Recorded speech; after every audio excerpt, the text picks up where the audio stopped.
बिस्मिल्लाहिर्रहमानिर्रहीम। अस्सलाम वालेकुम। Welcome to unique academy Mushawara channel. आज हम डेरिवेटिव और इंटीग्रेशन के बारे में पढ़ेंगे। आमतौर पर ये हम डिफिनेशन में पढ़ते हैं कि integration is basically the anti derivatives. अब ये एंटी डेरिवेटिव्स कैसे है, डेरिवेटिव से इंटीग्रेशन कैसे बनती है और फिर इंटीग्रेशन से वापस डेरिवेटिव कैसे बनती है। Derivative basically rate of change होती है जो किसी भी वेरिएबल में दूसरे वेरिएबल की वजह से आ जाती है।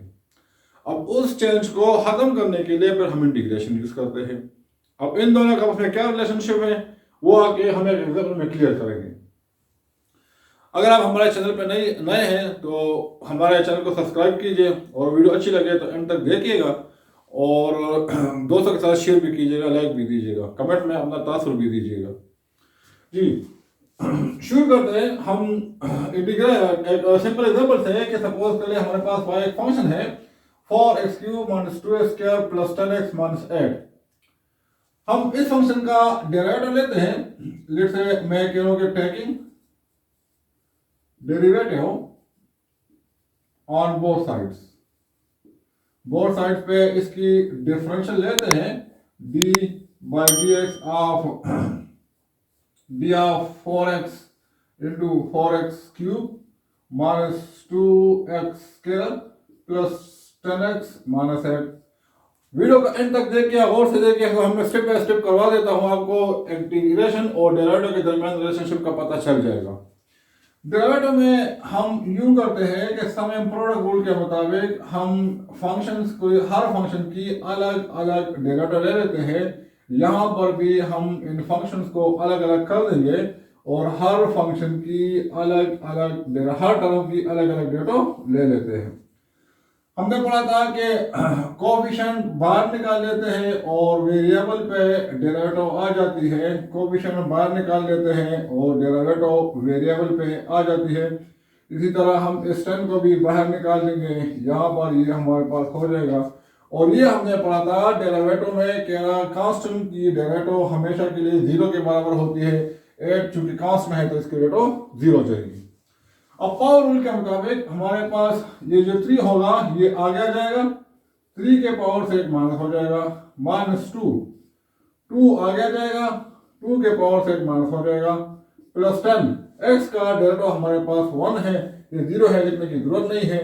तो हमारे पास यहाँ पर जो फंक्शन ऊपर दिया था उसका डेरिवेटिव कुछ यूं बन जाएगा कि 12x² - 2 4x और प्लस हमारे पास 10 हो जाएगा।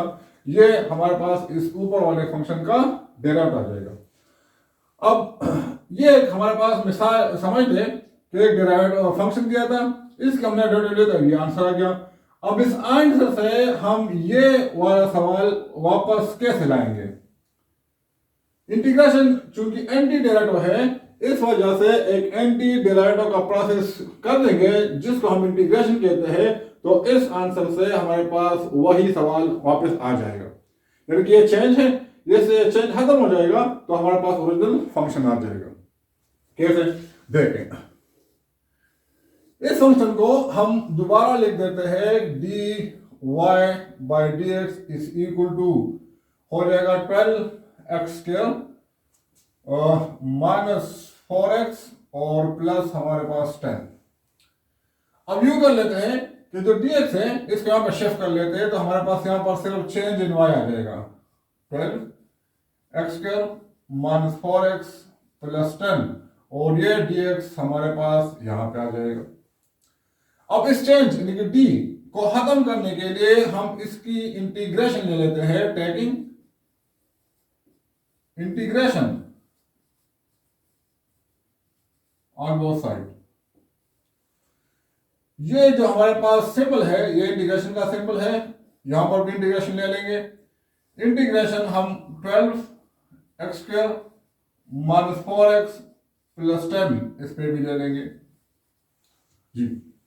अब देखिए यहां पर ये चलो ठीक है, हमारे पास dy/dx, जिस तरह डेरिवेटिव में हमने हर टर्म पे अलग अलग डेरिवेटिव ली थी, इंटीग्रेशन में भी हर टर्म पर हम अलग अलग डेरिवेटिव ले लेंगे, इंटीग्रेशन ले लेंगे। इसका अलग इंटीग्रेशन, ये इसका अलग इंटीग्रेशन, ये इसका अलग इंटीग्रेशन।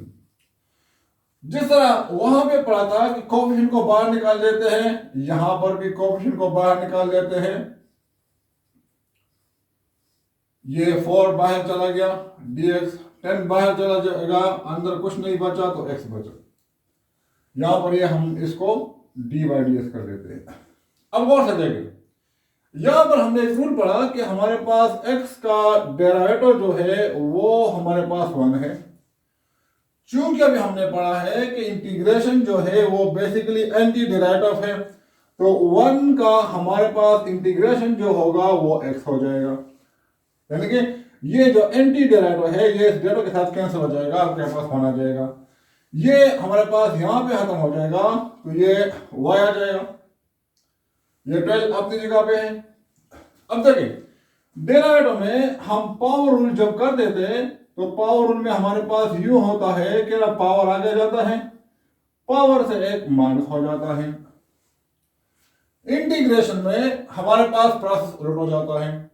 देखिए यहां पर ये हम माइनस करते हैं तो यहां पर इसकी पावर के साथ 1 प्लस कर देते हैं। यहां पर ये n आगे आगे मल्टीप्लाई हो जाता है, इंटीग्रेशन में ये n नीचे जाके डिवाइड हो जाता है। बिल्कुल उसका उलट प्रोसेस है। ठीक है, जो नई पावर बनती है उसको हम नीचे लिख देते हैं।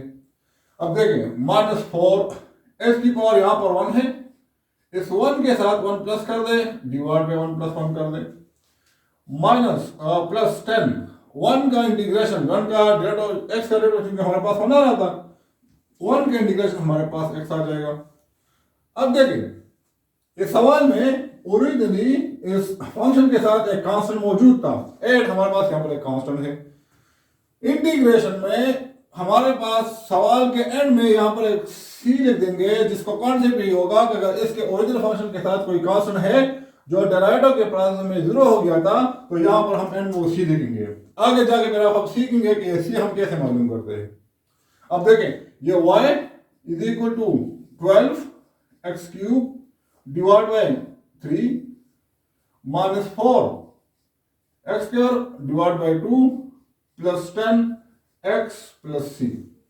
ये इसके साथ काट जाएगा तो ये हमारे पास y is equal to 4x³ minus 2x² plus 10x plus c। ये देखें, ये हमारे पास ये जो फंक्शन और जो हमने डेरिवेटिव लिया था, ये जो हमारे पास फंक्शन है, ये दोनों तकरीबन सेम है। सिर्फ सी का फर्क है, उसी आगे उसके अपने मेथड थे वो हम इसे मालूम कर सकते हैं। देखिए आपने देख लिया कि हमारे पास एक फंक्शन है, डेरिवेटिव लेने के बाद फंक्शन का आंसर ये आ गया, फिर हमने ये आंसर लिया और इसका इंटीग्रेशन किया तो हमारे पास वही आंसर, वो सवाल जो हमने गिवन था, फंक्शन गिवन तो वापस आ गया। तो मतलब ये हुआ कि इंटीग्रेशन बेसिकली एंटी डेरिवेटिव है। क्या मतलब, डेरिवेटिव रेट ऑफ चेंज होती है और इंटीग्रेशन उस चेंज से दोबारा ओरिजिनल हालत में फंक्शन ले आती है। या तो ठीक है, आपने इंटीग्रेशन और डेरिवेटिव के दरमियान रिलेशनशिप देख ली। वीडियो अगर आपको अच्छी लगे तो हमारे चैनल को सब्सक्राइब कीजिए, दोस्तों के साथ शेयर कीजिए और मजीद इस तरह इंफॉर्मेटिव और अच्छी वीडियो देखने के लिए हमारे चैनल को देखते रहिएगा। शुक्रिया।